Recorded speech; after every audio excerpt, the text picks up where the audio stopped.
Hi everyone! My name is Lauren and my friend Dora and I made these really fun scavenger hunt tools that you can use to find special shapes and colors around your home or outside or on your walks. All you need is a paper plate or something similar.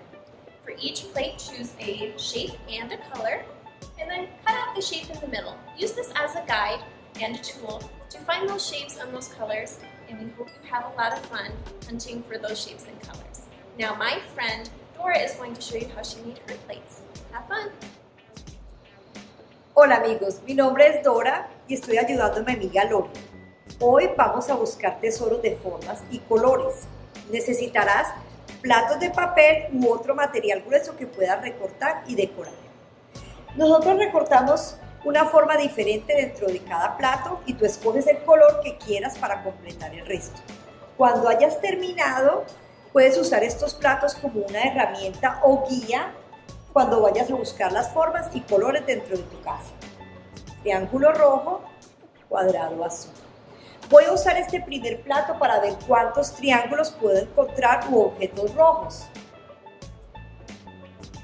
Gracias por unirte a la diversión.